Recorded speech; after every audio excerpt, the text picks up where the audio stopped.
Drew and Eva, I'm a good catch. I mean, look at me. Look at me, honey. Why don't you return my gaze? I am hard by nature. I am heavy and I am metal. But I'm not into heavy metal. I'm sentimental. Eva, I want you to come over here and rest your long neck on my capable shoulders. I'm gonna fill your cup with my GX5 heavyweight oil and have it run down that long neck of yours. I know your type.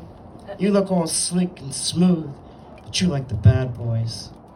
Well, I'm the king greaser here. I'm the greasiest motherfucker in this warehouse. Put your outriggers next to my wide base. Us machines, we don't talk metaphor. When we say, I want to thrust my piston into your hole, it's real, baby. You like it rough? My dense wheels are threaded with the gnarliest grip from the Athabasca tar sands. That's rough. I want that young trainee in the warehouse to back my face into your body. And at the end of the day, park us there when the lights go out. Darling, no one knows what machines get up to during the night. After all, the night watchman is too busy being entertained by the lot lizards to care what we're doing. They just can't figure out the oil spill in the morning.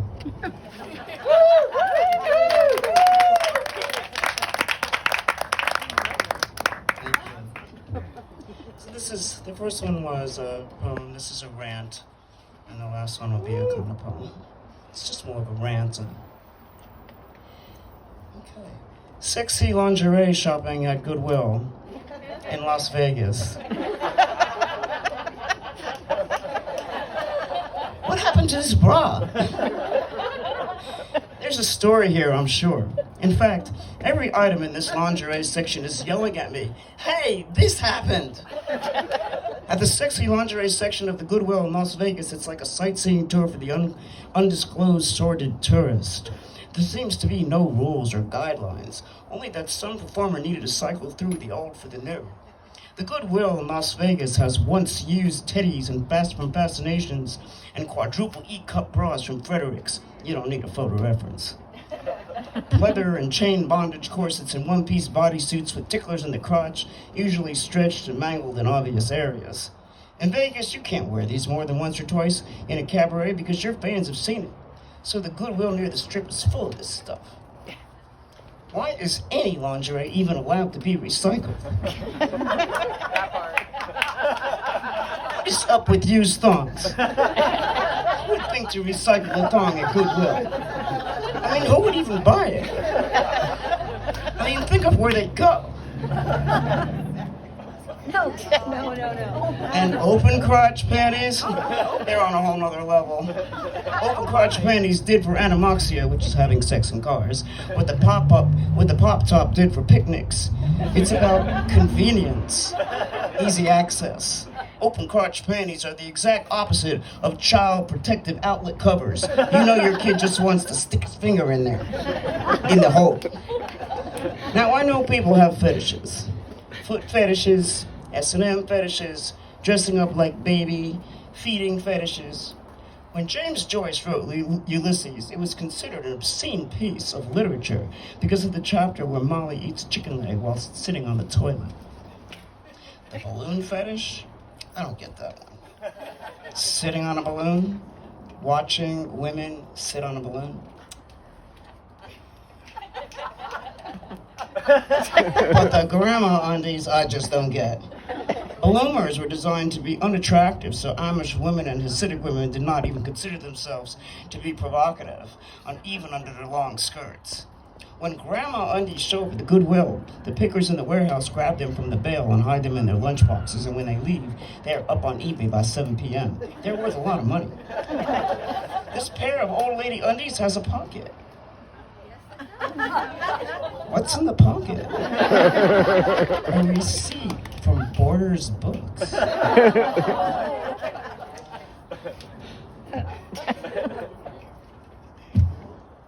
This item says it is a girdle. It is on the girdle rack. It is so narrow, it looks more like a misstocked ankle bracelet for your ex-convict girlfriend's house arrest, or a corset from Lingerie with a 16-inch waist. Some things just should not be allowed to be recycled, but they are there in the Goodwill. Like this pumping bra. I didn't even know what it was when I saw it. I thought it was a Halloween costume.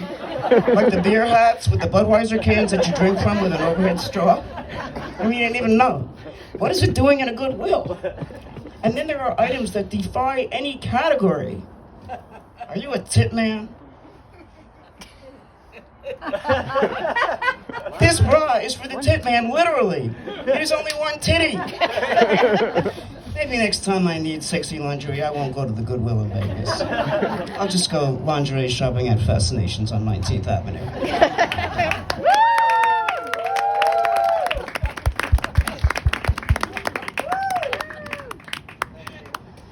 Thank you. I have one more.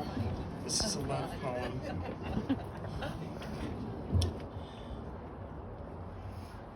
Love letter to the person who may never read it.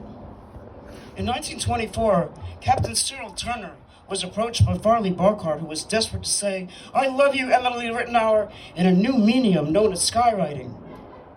There was Farkhart's love for his fiancée thousands of feet above the earth for everyone to read, although the captain asked if he could just write, "I love you, Emily," would suffice.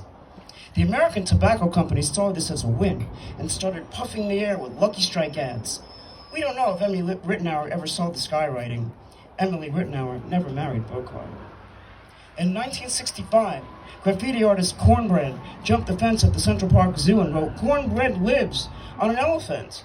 No one ever caught up with him, so eventually he would write, "I love you, Puddin'," on a different elephant. Cornbread did some jail time, and still, we don't know if Puddin' ever saw the elephant at the Central Park Zoo. But I'm sure her mom saw it on TV and said, "Isn't that boy at school? I'll stay away from him. He crazy." In 1969, my babysitter's boyfriend, Jake, pinstriped "You're my baby cakes" on the side of his 1968 Cadillac Coupe de Ville. In those days, it was this profession of love that got Jake pulled over because the cops wanted Jake to show them a picture of Miss Baby Cakes. Not like today, where simply a black man driving a Cadillac would be grounds for being ticketed. We don't know if Miss Baby Cakes ever saw Jake's love striping. She was just a one-night stand on her way to Kansas City. I want to write a love letter to you that you will never read. I will jump the turnstile at the Bronx Zoo, and while the giraffe is feeding on a carrot, I will tag, "I love you, Bobby A," on her bent neck, so when she extends her neck to eat the tree leaves and see above the zoo, everyone will see my declaration of love, except you. I'm going to make 100 24 by 36-inch posters that say, "I love you, Bobby A," and we pasted like Andy Warhol's back-to-back Campbell soup cans on every temporary plywood construction barrier in downtown New York City and slapped them onto every lamppost in the Bowery. I'm going to have "I love you, Bobby A" printed on 14 by 24-inch oblong stock cards so I can mount it in every subway car on the D train, alongside the placards that invite you to be a model or look just like one at the Barbizon School, or enroll now in the New York Police Academy with a guaranteed salary for $30,000. The D line, where I see you get on and off the train every workday morning, and on the F train platform where you transfer.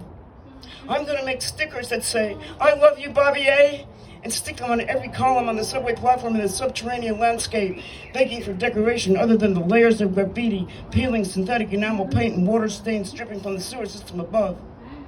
Actually, that is the perfect place for my declaration of love, because they say sunshine is the best disinfectant, and my love is dirty. Not obscene or perverted, but for me, all physical love is dirty and contains fluids and other squamous cells and prurient substances that have eternally put the kibosh on the whole act. I will go into every bar's bathroom on the Lower East Side and write in magic marker inside the men's stalls, "I love you, Bobby A." New York Post. Mystery, Don Juan professes love for Bobby A. A story this morning in that low-rent rag of a newspaper designates this mystery Casanova, me, the 17th century's most dashing libertine. Every time I have seen you, from the movie theater where we touched arms on the shared armrest and disappeared when the lights came up, to the very D train where we both gripped the strap hangers, sometimes the same one, while the train glides around under the city. I have snuck a gaze into your eyes and scribbled, I love you, Bobby, on your bare shoulders with my imaginary Sharpie. Of course your name isn't Bobby. That was the name of my first crush in grammar school.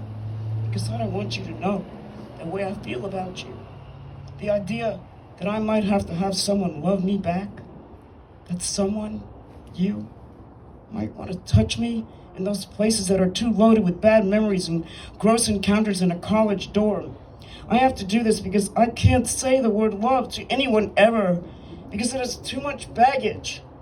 Love is the single 500 megaton word in the human language.